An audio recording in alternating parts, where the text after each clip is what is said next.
몇 시간째 큰 나무를 베다가 지쳐있는 나무꾼에게 말했습니다. 톱날이 무뎌져 있어. 톱날을 갈면 좋겠소. 그러자 나무꾼이 대답했습니다. 나는 빨리 나무를 베야 하기 때문에 톱날을 갈 만한 시간이 없소. 그러나 톱날을 틈틈이 갈았던 나무꾼이라면 이 사람보다 훨씬 더 효율적으로 나무를 벨 수 있었을 것입니다. 화가는 그림을 그리다가 종종 붓을 멈춰 듭니다. 그리고 그림 전체를 물끄러미 바라보는 시간을 많이 가집니다.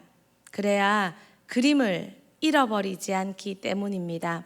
한 포인트에 집중할수록 전체를 잃어버리기 쉽기 때문에 어떤 그림을 그리고 있는지 잃어버리지 않으려면 그리다가 종종 붓을 놓고 그림을 바라본다고 합니다.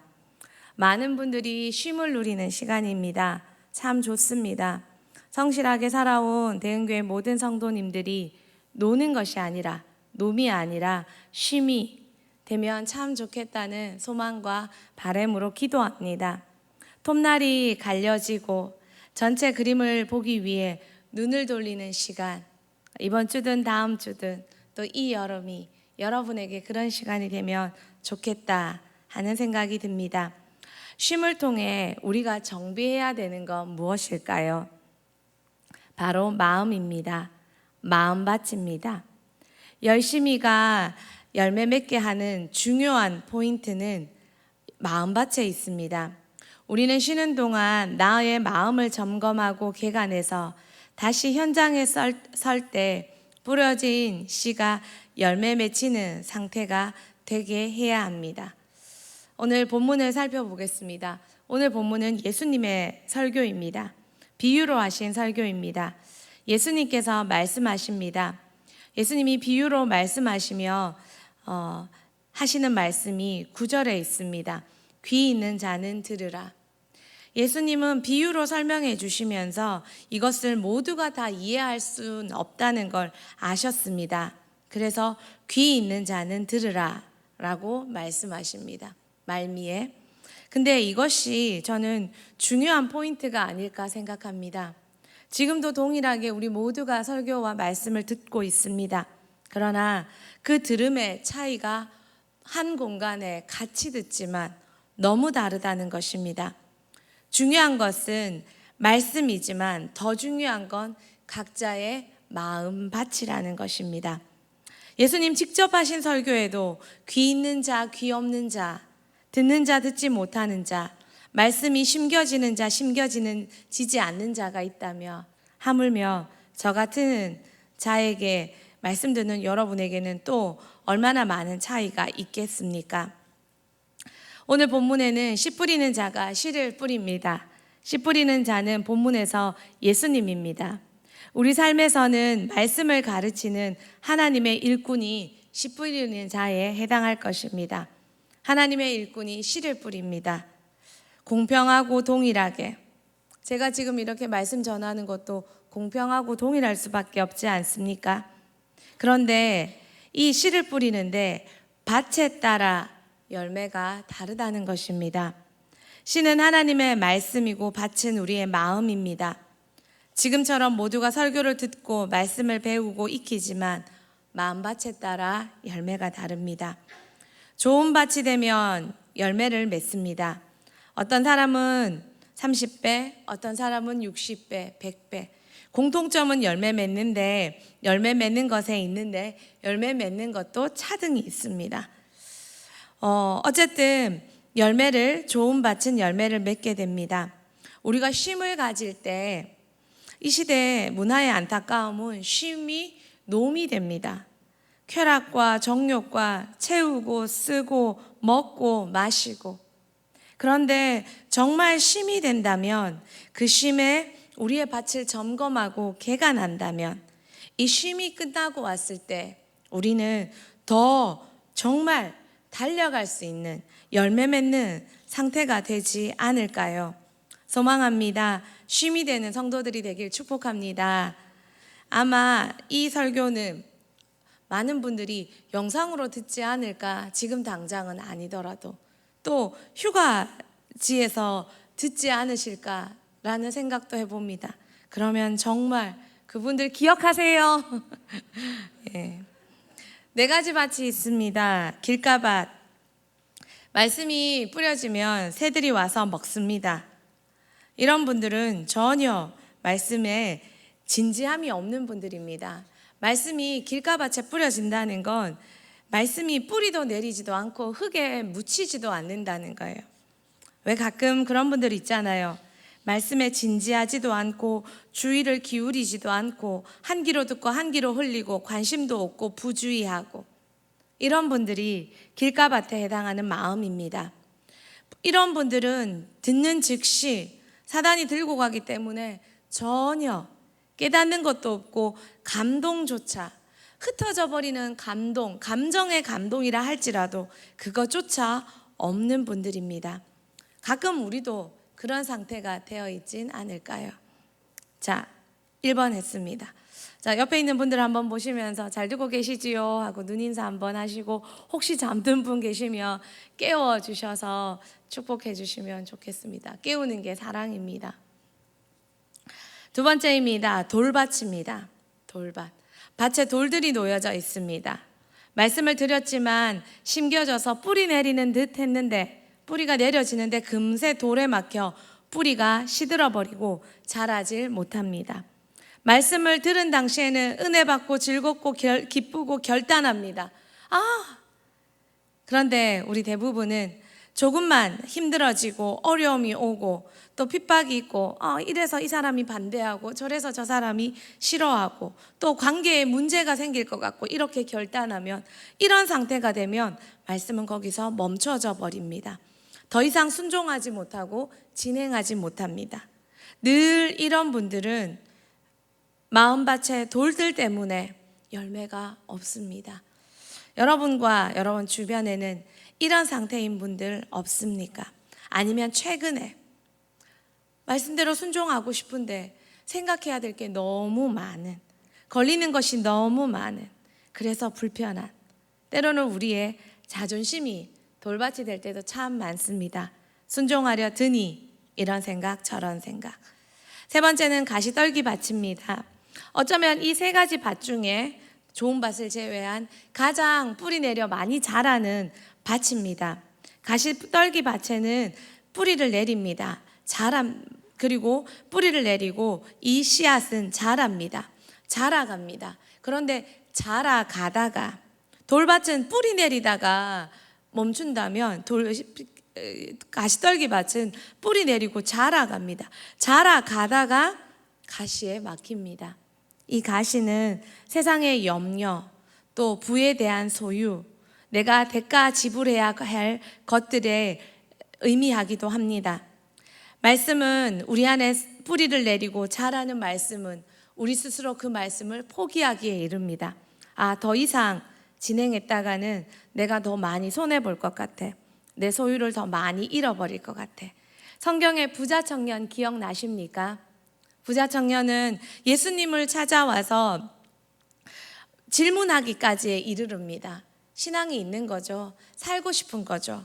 그런데 그가 네 모든 소유를 팔아 가난한 자에게 나눠주라 했을 때 그 모든 소유를 파는 그 소유에 대한 근심, 걱정, 은혜 받았고 도전 받았고 말씀대로 살고 싶어 예수님 앞에까지 왔는데 그 예수님이 주시는 그 말씀 앞에 근심하다가 포기합니다. 이래가지고는 안 돼. 이것까지 내가 순종할 수는 없어. 손해볼 수는 없어. 진로를 나갈 때 여러 가지 선택에서 이렇게까지 해서 교회를 선택할 수는 없지. 이렇게까지 해서 영혼 사역할 수는 없지. 이렇게까지 해서 복음 전할 수는 없지. 그러면 거기서 멈춰서게 됩니다. 사명자의 삶도, 신앙의 성장도. 혹시 여러분은 어떤 상태이십니까? 또 최근에 이런 상태이진 않습니까? 마지막으로 좋은 밭이 있습니다. 말씀이 뿌려지고 어려움과 죄의 권세에 지배받지 않는 상태입니다. 우리는 가끔 착각합니다. 좋은 밭은 아무것도 없는 진짜 옥토밭 그대로라고. 아니요. 좋은 밭에도 돌이 있고 좋은 밭에도 우리 그들을 말씀이 자라기를 방해하는 가시떨기를 비롯해 여러 가지 식물이 있을 수 있습니다. 그러나 좋은 밭은요, 말씀이 뿌려져서 돌이 있어도 그 돌에 구애받지 않고 계속 뿌리를 내려갑니다. 좋은 밭은요, 자라다가 여러 가지 식물에 걸려도 구애받지 않고 계속 자라가기를 선택합니다. 그럴수록 그 밭은 점점 더 좋은 밭이 되어져 갑니다.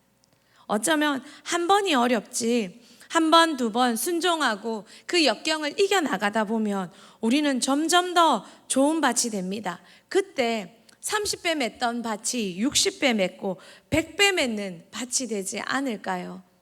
여러분은 어떻습니까? 열매의 정도는 사람마다 다르고 좋은 밭의 정도도 그 밭마다 다릅니다. 30배 밭이었다면 더 순종하고 더 말씀을 붙잡아서 60배가 되고 100배가 되고 그랬으면 좋겠습니다. 쉼은 일상에서의 멈춰섬입니다. 일상에서 멈춰서서 화가가 열심히 그리던 그림을 멈추고 전체 그림을 보면서 나의 그림의 균형과 방향을 점검하듯이 쉼은 노는 것이 아닙니다.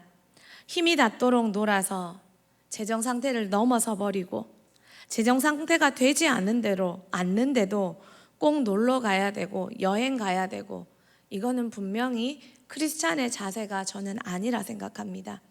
저는 감히 그렇게 생각합니다.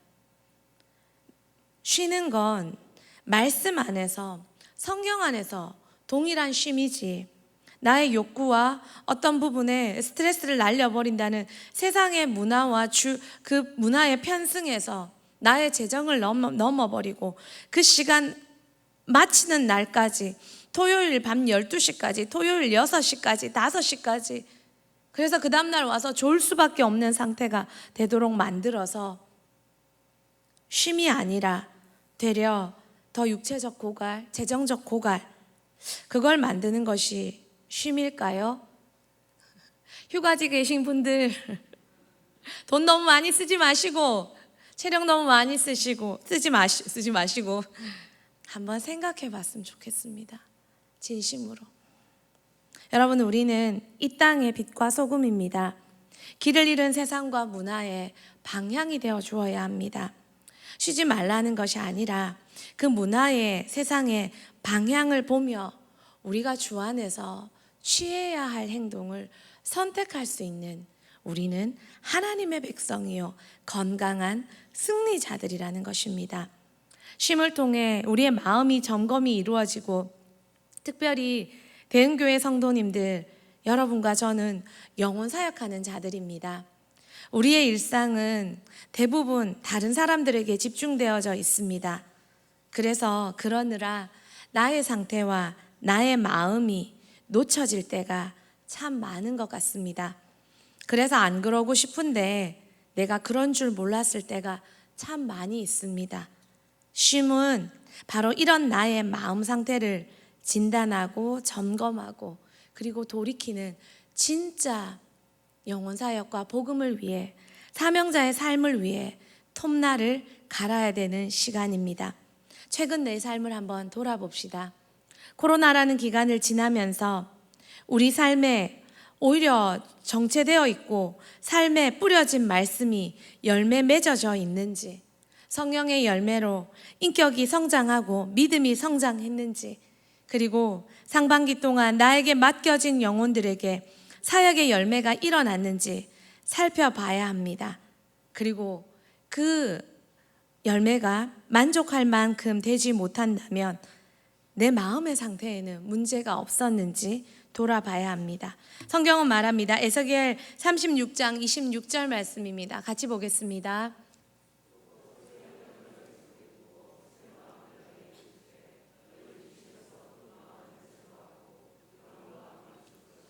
아멘.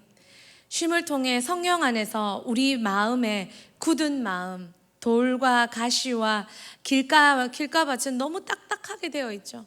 너무 많이 밟혀서 이 길가밭 같은 마음, 이 마음이 부드러운 마음이 되도록 개간하고 이 개간은 성령님만이 할 수 있습니다.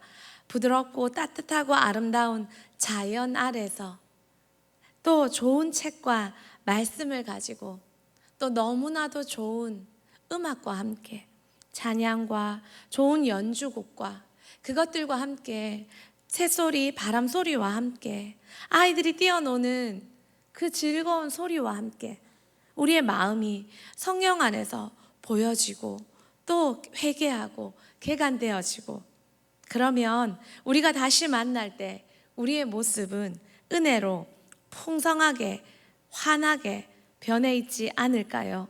햇볕에 탄 까만, 그렇지만 은혜로 풍성한 베드로후서 1장 5절에서 8절 이런 말씀이 있습니다. 같이 한번 보도록 하겠습니다.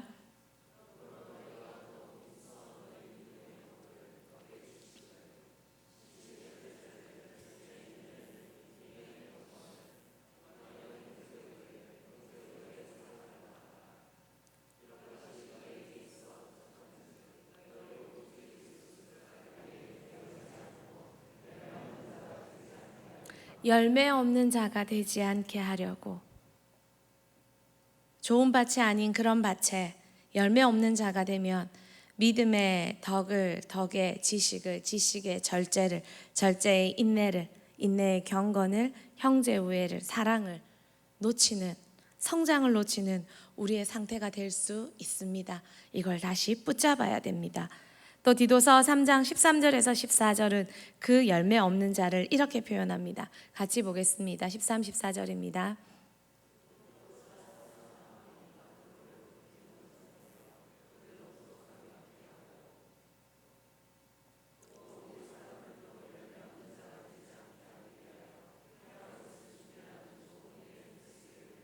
아멘. 열매 없는 자가 되지 않게 하기 위하여 열매 없는 자 되지 말라는 거예요.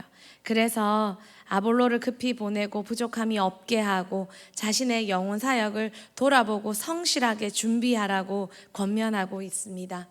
우리 쉼을 마치고 돌아올 때, 회복될 때, 또 여러분의 삶에서 지금 이 여름에 조금은 천천히 가는 이 시간에 우리의 마음을 돌아보고 최근 우리 삶에 영혼 사역의 열매, 성장의 열매, 성령의 열매, 이런 성장의 열매가 부족하진 않았는지 돌아보면서 더 많이 성장하고 더 많이 자라고 우리 마음밭이 개간되어 하나님 앞에 최고의 열매를 맺는 저와 여러분 되길 축복합니다. 같이 찬양하겠습니다.